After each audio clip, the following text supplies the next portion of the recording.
Hi, my name is Pamela Coons, Associate Professor of Medicine in the Division of Oncology at Yale School of Medicine and Yale Cancer Center. I'm excited to announce ASCO's new open access journal, JCO Oncology Advances. As the inaugural editor-in-chief, I hope to support JCO Oncology Advances to become the premier platform to bridge the gap between accessible scientific research and clinical care. Stay tuned for more information, including new article types, at ascopubs.org/JCO Oncology Advances. We look forward to seeing your submissions in spring of 2024.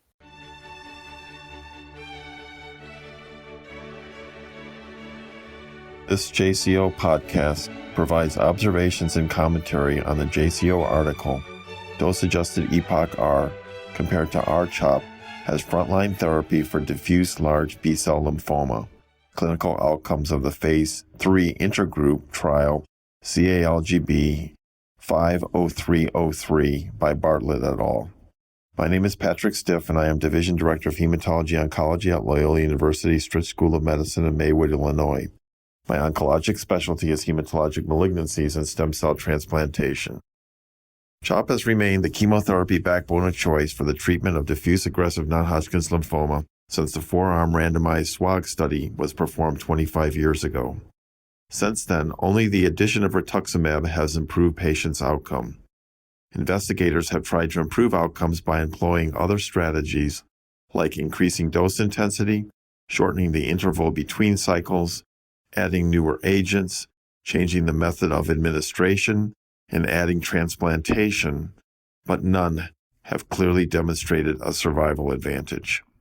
Among these strategies is an infusional one designed to increase apoptosis and inhibit BCL6 and p-glycoprotein in resistant cells. While SWOG tested infusional CHOP in 2001 and found no difference in outcomes compared to bolus CHOP, the NCI group has explored a modified CHOP infusional regimen known as EPOCH, consisting of etoposide, vincristine, and doxorubicin, given simultaneously as a continuous 4-day infusion, with a bolus dose of cyclophosphamide at the end of the 4 days, along with daily oral prednisone. Combined with aggressive dose escalations based on nadir myelosuppression, they tested this regimen with rituximab, EPOCH-R, reporting an impressive 5-year progression-free survival of 79% in an unselected study of 72 patients from 3 centers. Based on this, 18 CALGB institutions treated 69 patients with dose-adjusted EPOCH-R, demonstrating a similar 62-month time to progression of 81%, with an impressive 100% time to progression for the germinal center B-cell subgroup defined by the Hans algorithm, all seemingly superior to R-CHOP. Equally impressive was the Phase 2 study in mediastinal B-cell lymphoma, with a 5-year event-free survival of 93% administered without the use of consolidative radiation therapy, frequently added to R-CHOP. Therefore, a head-to-head comparison of the two approaches was the natural next step. The trial that accompanies this podcast was designed to compare the PFS and OS at 3 years between patients treated with 6 cycles of dose-adjusted EPOCH-R to the standard R-CHOP. The trial opened in 2005 and enrolled 524 patients with either DLBCL, primary mediastinal B-cell lymphoma, or intravascular large cell lymphoma over an 8+ year period to its close in 2013. 74% had stage 3 and 4 disease and 12 high IPI disease. 88% of the R-CHOP and 82% of the dose-adjusted EPOCH-R cycles were administered, with 75% of the dose-adjusted EPOCH-R patients receiving at least initial dose escalations per protocol. At a median follow-up of 5.2 years, the 5-year PFS and OS were 66 and 85% for the R-CHOP treated patients, no different from the 68 and 77.5% for the dose-adjusted R-EPOCH patients respectively. Prognostic factors were for PFS, age, greater than 60, IPI, and double expressors, which were 15.6% of the 270 with complete data, for MYC, BCL2, and BCL6. There were a number of post-hoc subgroup analyses performed. Of these, the PFS for the combined high and high intermediate IPI group was higher for the dose-adjusted EPOCH-R group at p equals 0.41, but no difference in overall survival was noted. In none of the other subgroups was a benefit seen for dose-adjusted EPOCH-R, including those with CNS relapses, mediastinal B-cell subtype, double expressors, or those with MYC positivity, although percentages for each of these subgroups were small. There were, however, significantly increased grade 3 and 4 myelotoxic and non-myelotoxic complications for the infusional regimen. Should we take these results as the final word on the lack of a benefit of dose-adjusted EPOCH-R in the treatment of DLBCL? In other words, is this a case of déjà vu all over again? This trial recruited slowly.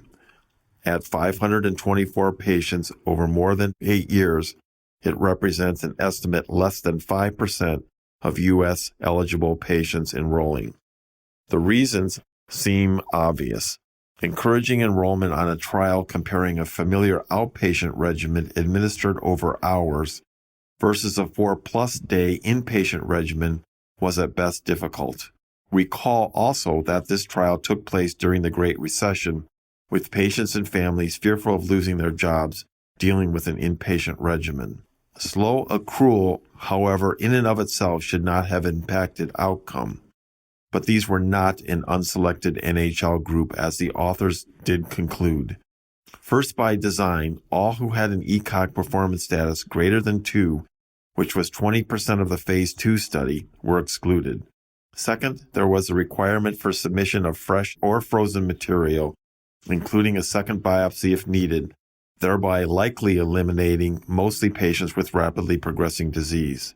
Together, possibly with some investigator bias, given the promising phase 2 data, there was a decrease in high IPI enrollment of only 12% versus the 20% in the phase 2 study, which extended to other high-risk patients, including double expressors and those with c-MYC positivity and mediastinal B-cell lymphoma.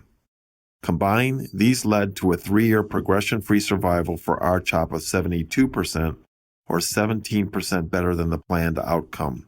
However, considering the trial exclusions and ultimately a PFS similar to that of other recent R-CHOP experiences, one could argue that the 3-year 55% PFS endpoint for this trial was far too conservative.